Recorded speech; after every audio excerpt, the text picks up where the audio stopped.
She was just the maid, until she exposed the secret that could destroy the wedding.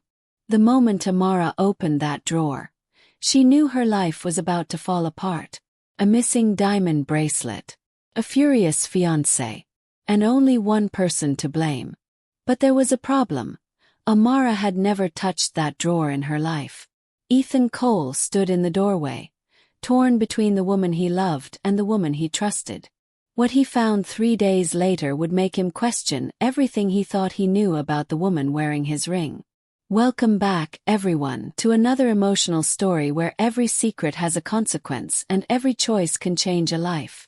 If you love stories about betrayal, quiet strength, and truth that refuses to stay buried, you're exactly where you need to be.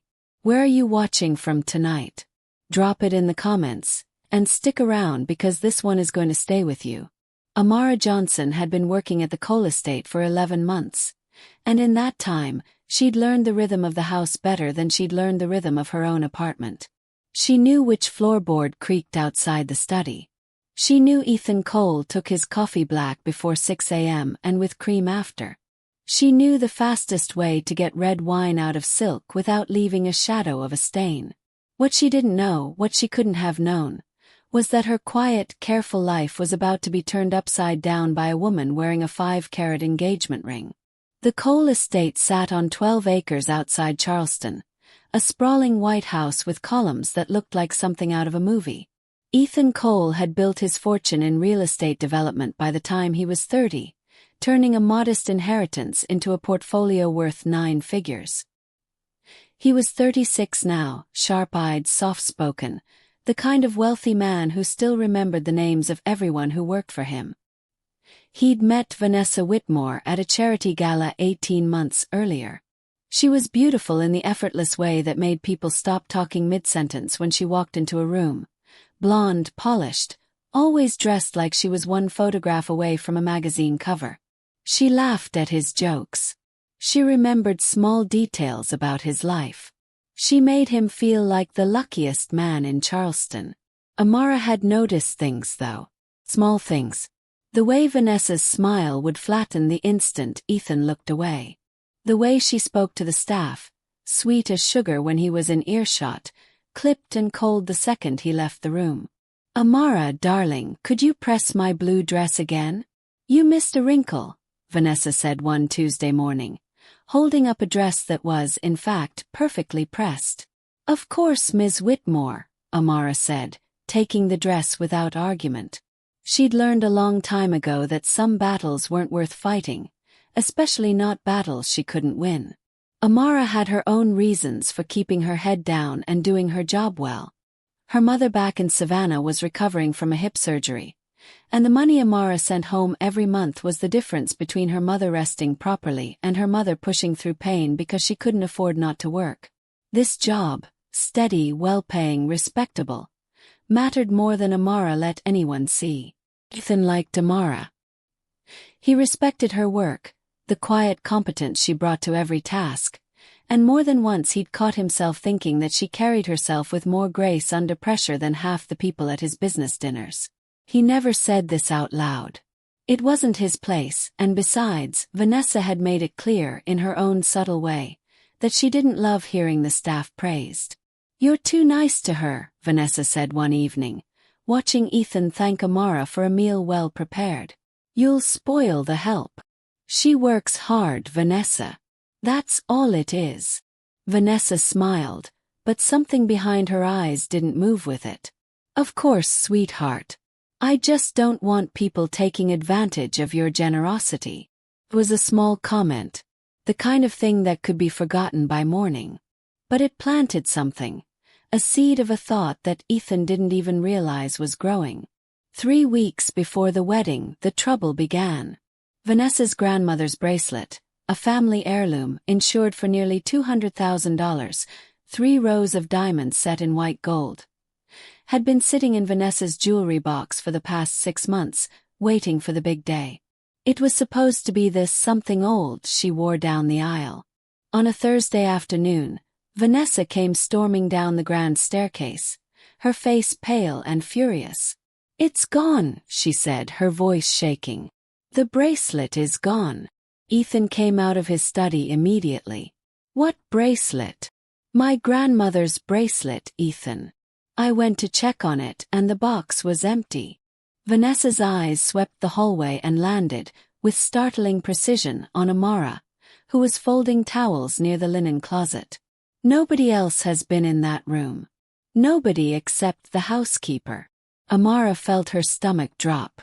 I clean that room every day, Ms. Whitmore, Amara said carefully, but I've never once touched your jewelry box. I don't even open it when I dust. Then how do you explain it disappearing? Vanessa's voice rose, sharp enough to draw the attention of two other staff members passing through the hall. That bracelet has been in my family for 3 generations. It doesn't just walk away. Ethan stepped between them, his hand raised gently. Let's not jump to conclusions. Maybe it was misplaced. Let's search the room together. They searched. The box wasn't in the drawer where it should have been. It wasn't under the bed, in the closet, in any of the obvious places. Vanessa's tears came fast and convincing, her hands trembling as she clutched Ethan's arm. I trusted her in my room every single day, Vanessa whispered. What if I was wrong too?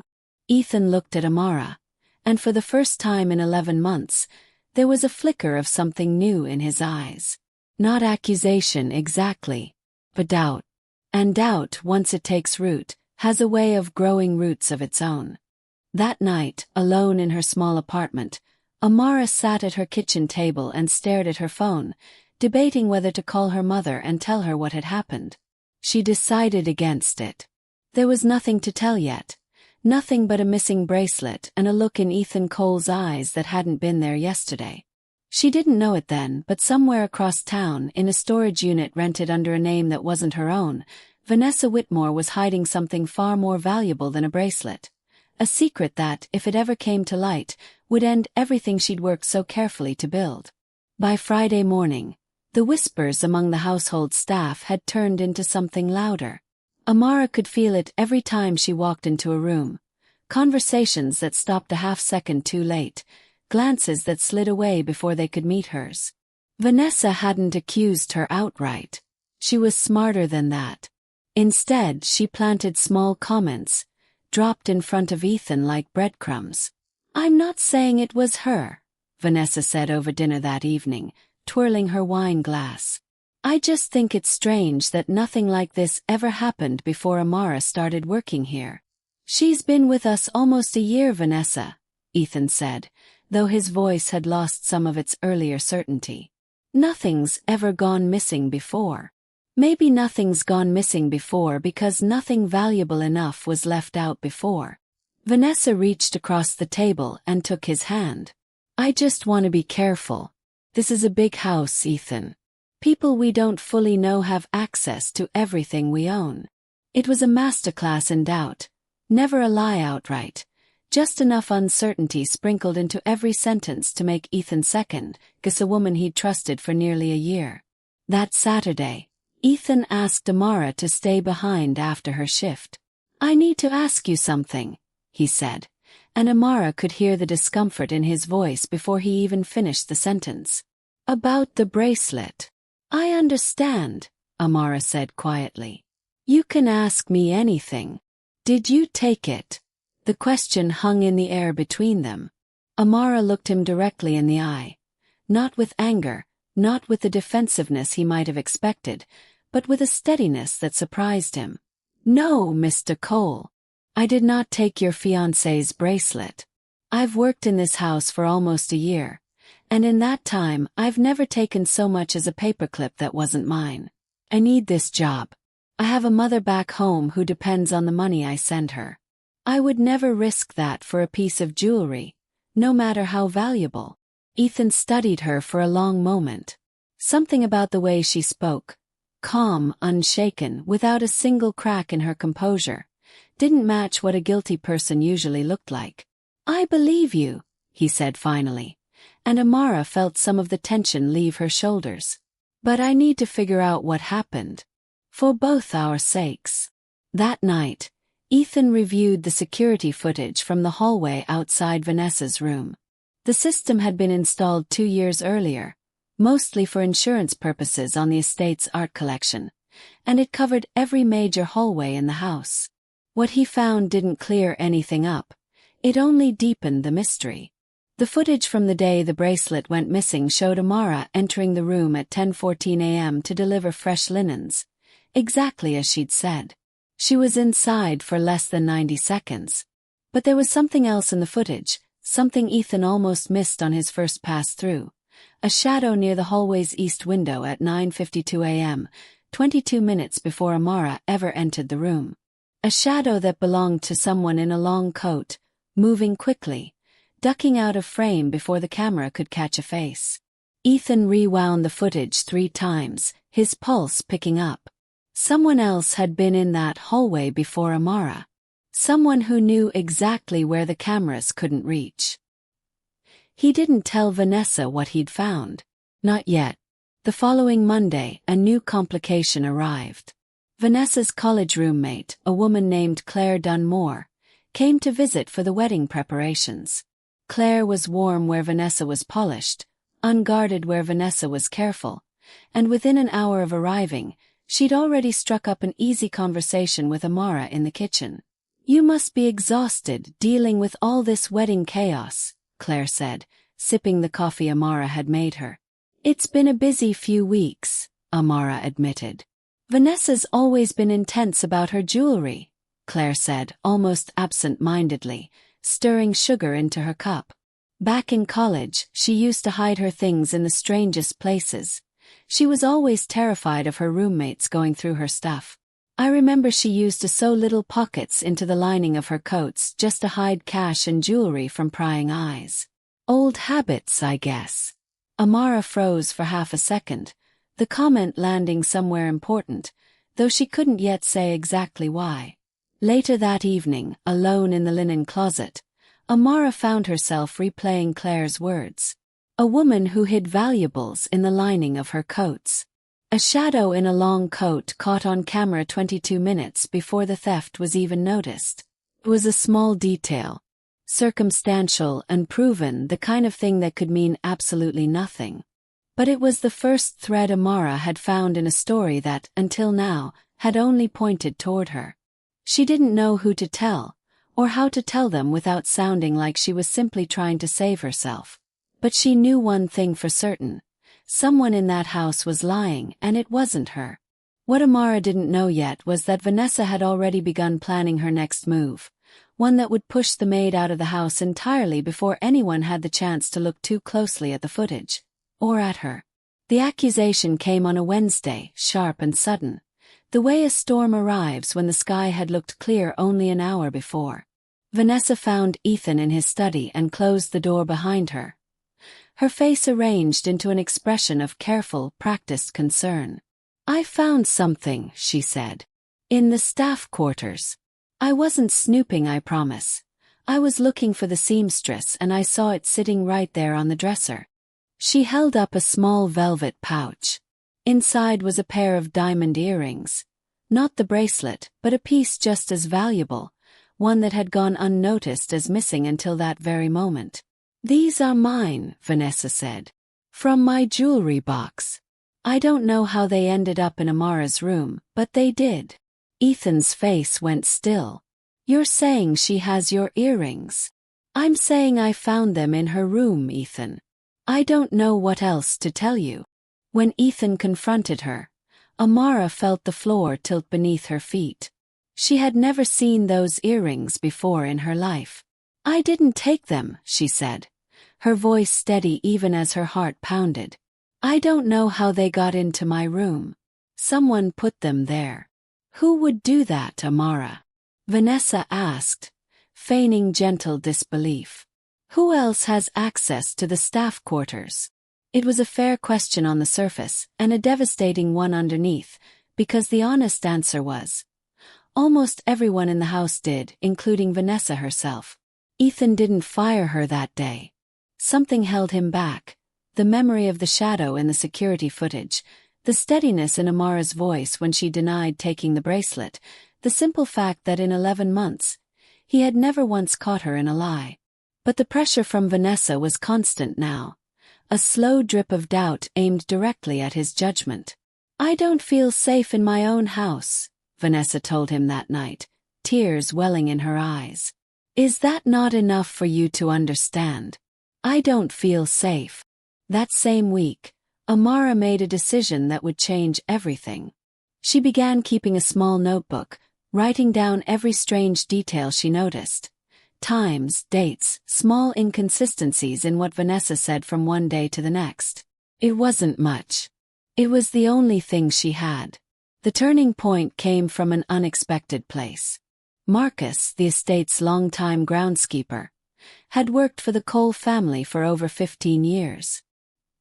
He was a quiet man who rarely spoke unless spoken to, but one afternoon, as Amara was hanging laundry near the garden shed, he approached her with something clearly weighing on him. "I saw something a few weeks back," Marcus said, glancing around to make sure no one else was near. "Didn't think much of it at the time. But with all this trouble going on, I figure you ought to know." "What did you see?" "Ms. Whitmore. Late one night, out by the old carriage house. She had a bag with her.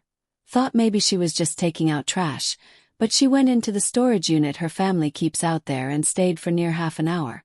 I only remember because it was strange, her being out there so late, dressed the way she was." Amara's mind raced.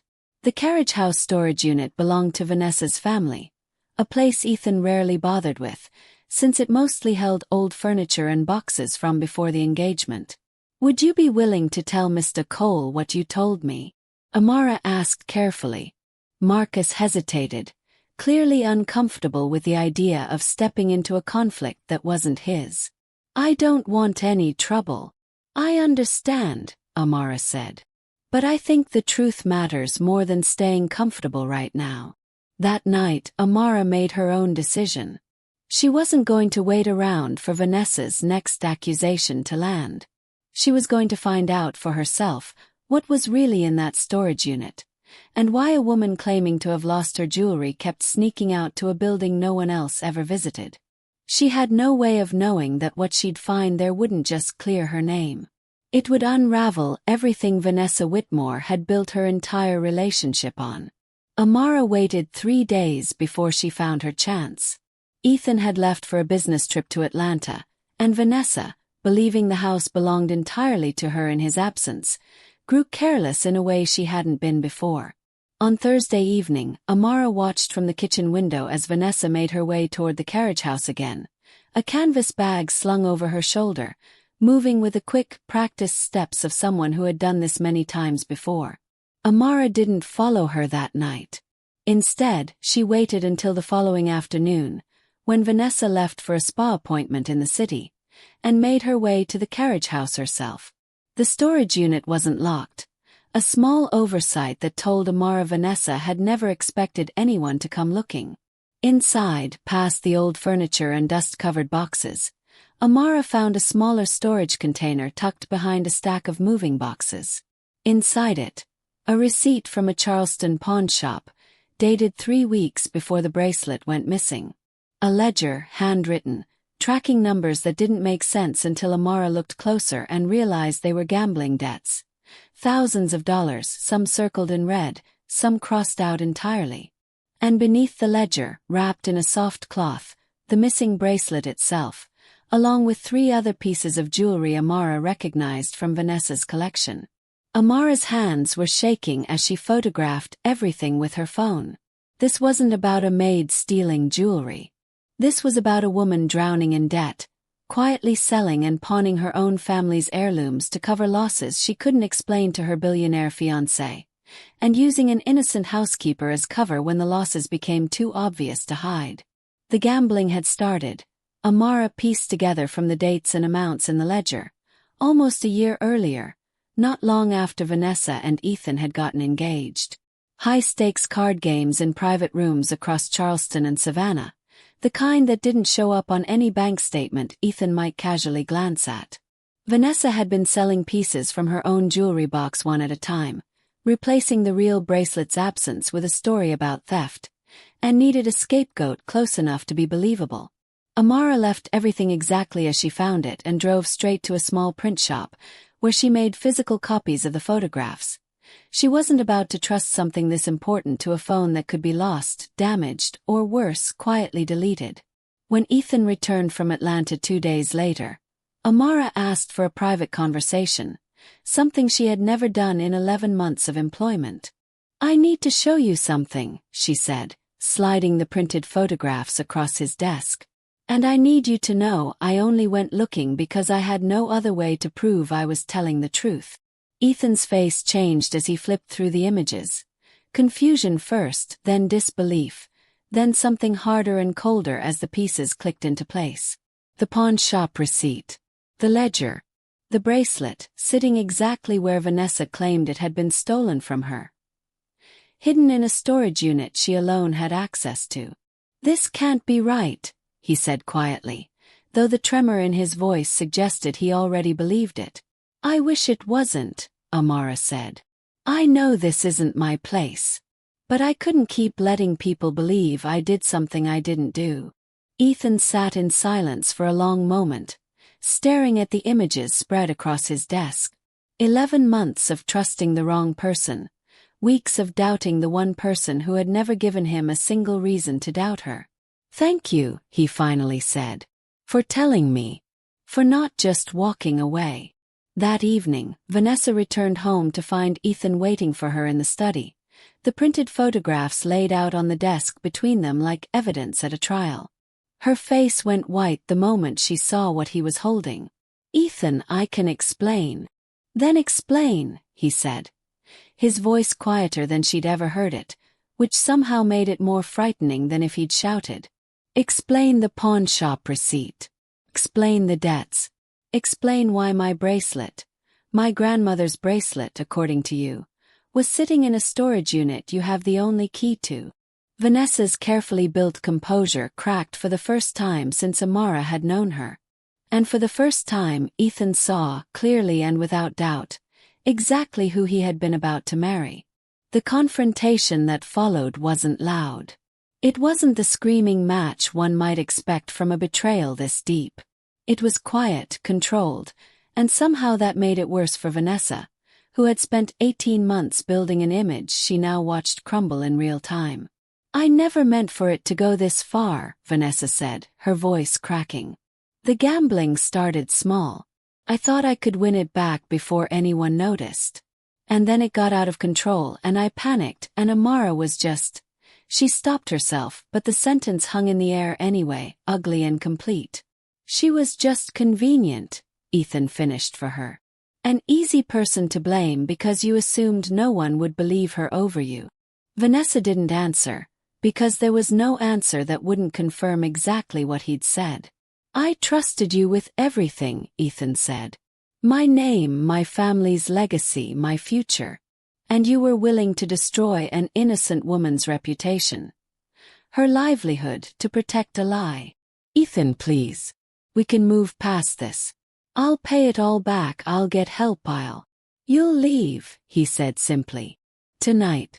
And you'll return every piece of jewelry that's still in that storage unit.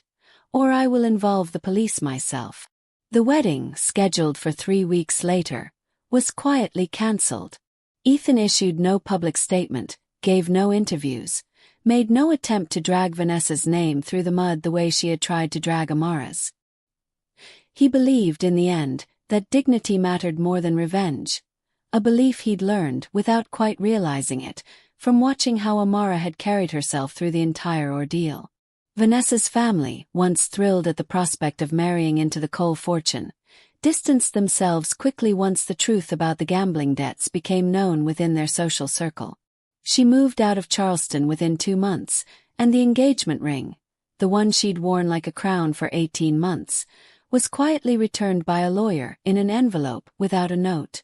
For Amara, the resolution didn't come with fireworks or grand gestures. Came in smaller, more meaningful ways. Ethan personally apologized to her, not once, but several times, each time with the same quiet sincerity. "I should have trusted you from the beginning." he told her one evening as she was finishing her shift. I let doubt creep in because it was easier than confronting the truth. That's on me. You believed me eventually, Amara said.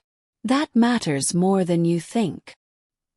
He offered her a raise, which she accepted graciously, and a formal written apology for the record, in case her reputation had suffered anywhere beyond the walls of the estate. But what mattered most to Amara wasn't the money or the paperwork. It was the way the other staff members looked at her differently now, with a kind of quiet respect that hadn't been there before. It was the way Marcus nodded to her in the mornings, a small acknowledgement of the courage it had taken for both of them to speak up. Amara called her mother that night, finally sharing the whole story from beginning to end. Her mother listened quietly, and when Amara finished, she said the same thing she'd always said, ever since Amara was a little girl standing up for herself on a school playground. You did the right thing, baby. Even when it was hard. Especially when it was hard. 6 months later, Amara was offered a position managing household operations for a smaller property Ethan owned near Savannah, closer to her mother, with better pay and more responsibility than she'd ever had. She took it, not because she needed rescuing, but because she had earned it, through 11 months of quiet integrity and one act of courage that had changed the direction of her entire life. She thought about Vanessa sometimes, not with anger, but with a strange, distant kind of understanding. People made desperate choices when they were drowning, and Vanessa had chosen, in her desperation, to try to drag someone else down with her.